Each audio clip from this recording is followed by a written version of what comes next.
Hey guys, good morning. Welcome back to our channel, The Eton Squad. My name is Addy. So for today's video, pag-usapan natin ang kaibahan ng isang balikbayan at ng isang dual citizen. Kasi may nakikita ako sa comment section na, "Hi, I am a balikbayan, close and open parenthesis, dual citizen." Medyo nalito ako doon. So ating ipapaliwanag sa videong ito ang kaibahan ng dalawa. Details coming up.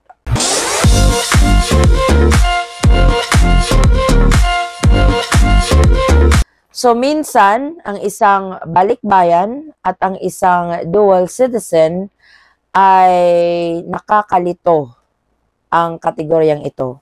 Kasi may mga kababayan tayo na, for example, uuwi ng Pilipinas, sasabihin, ako ay isang balikbayan or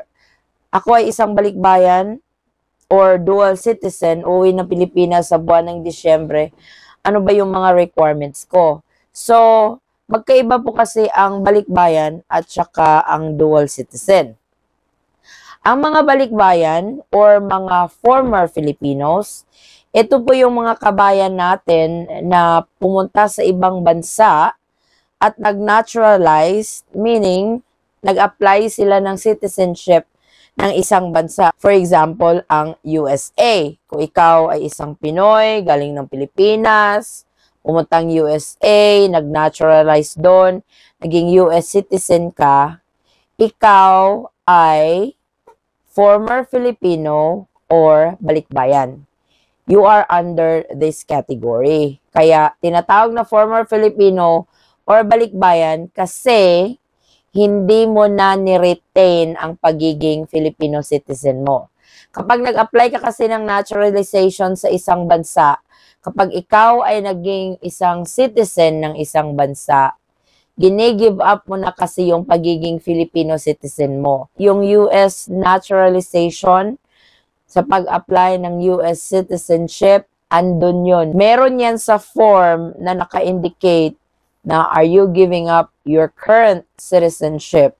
So, kung ikaw ay nag-apply ng naturalization, yung current citizenship mo pa niyan is Filipino. Kapag nag-naturalize ka, give up mo na talaga totally yung pagiging Filipino citizen mo. Lalong-lalo na kung ikaw ay hindi nag-apply ng dual citizenship. Ang dual citizenship is option po yun ng mga former Filipino or balikbayan na pwede nilang i-retain ulit yung pagiging Filipino citizen nila. Kasi ang Pilipinas naman, tanggap ang dual citizenship. So, i-apply mo yan sa nearest Philippine consulate ng bansa kung saan ka nakatira currently. Pwede ka namang mag-apply din sa Pilipinas ng dual citizenship sa Bureau of Immigration. So, malaki po talaga ang pagkaiba ng former Filipino or balikbayan sa dual citizenship. Magkaiba din po ang mga benefits niyan kasi kung ikaw ay former Filipino or balikbayan, mabibigyan ka ng visa. Yes, mabibigyan ka ng visa pagdating mo ng Pilipinas. 1 year po yon. Unlike sa dual citizen, walang visa-visa, pwede silang umuwi ng Pilipinas anytime at wala ding limit yung pagstay nila sa Pilipinas. Unlike sa former Filipino, 1-year visa, kapag malapit nang mag-expire yung visa mo, kailangan mo niyang applyan ng extension sa Bureau of Immigration kung ikaw ay mananatili pa sa Pilipinas. Unlike sa dual citizen, unlimited yung stay nila. Katulad ko, ako ay isang dual citizen ng USA at ng Philippines. Matagal-tagal na rin ako naninirahan dito sa Pilipinas. Umuwi naman kami ng US for a vacation. Pero mas matagal talaga yung stay namin dito sa Philippines kasi dito na kami for good. So, maganda yung dual citizen. Hindi naman mandatory na kailangan mong mag-apply ng dual citizen. Nasa sa inyo yon kung gusto nyo lang.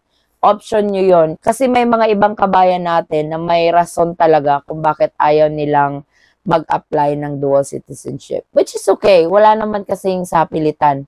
Hindi naman siya mandatory ng Philippine government. So, kung ikaw ay isang former Filipino, meron kang option na mag-apply ng dual citizen.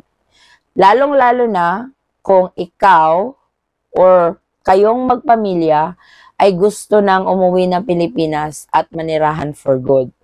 Para kasi kapag nanirahan na kayo dito for good, wala na yung extension of visa. Kasi ang former Filipino or balikbayan, under pa rin kayo sa foreign nationals category. Kung ano yung regulation ng foreign nationals category under tourist, parang ganun din kasi yung sa inyo.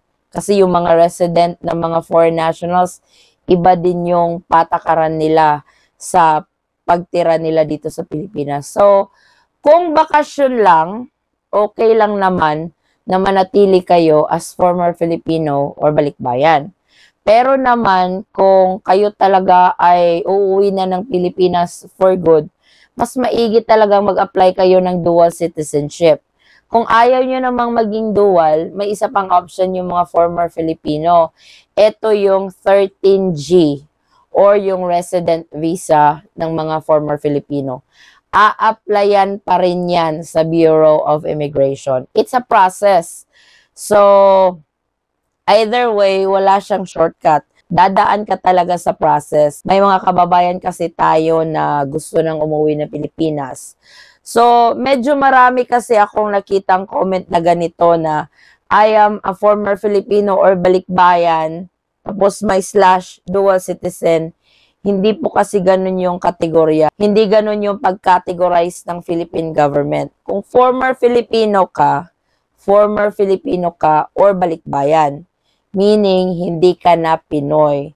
Binigyan ng Philippine government ang mga former Filipinos or balikbayan ng pribilehiyo na 1 taong visa sa inyong pagdating sa Pilipinas, tatatakan yan ng immigration officer.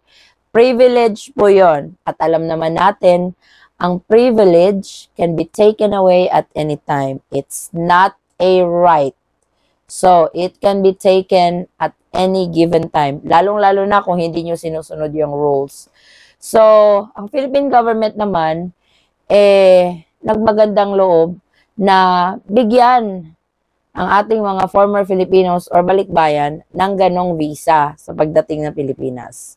Sa dual citizen kasi, Pinoy ka ulit.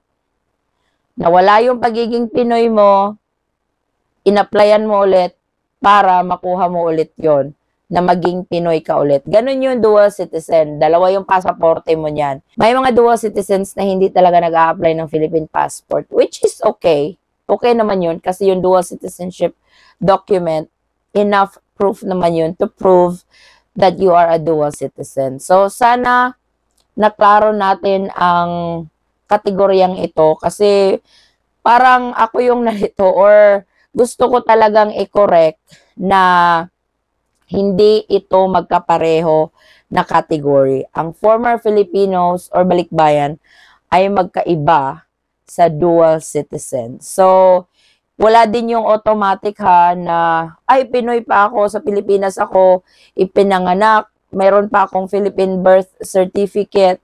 So, Filipino citizen pa rin ako. Hindi po. Kasi kapag ikaw ay nag-naturalize sa isang bansa, i-give up mo talaga yung pagiging Filipino citizenship mo para maging bagong citizen ng bansang yon. Kung Canada ba yan, Australia ba yan, or United Kingdom ba yan. So, i-give up mo yung pagiging Filipino citizenship mo para maging naturalized citizen ng isang bansa. So, ganun po yun. So, sana na-explain ko ng maigi yung kaibahan ng former Filipino or balikbayan at nung dual citizen. So, ito po ang ating quick update. Maraming salamat po sa patuloy na pagsubaybay at tiwala sa aming channel, The Eton Squad. Kung kayo man po ay may mga katanungan, huwag pong mag-atubiling, mag-comment sa video ito, or pwede nyo po ako i-message sa aming Facebook page, same handle, The Eton Squad. Again guys, maraming salamat sa patuloy na tiwala at suporta sa aming channel. Sana magkita-kita tayo ulit sa ating susunod na update. Mag-ingat po tayong lahat. Stay safe, stay healthy, and God bless everyone.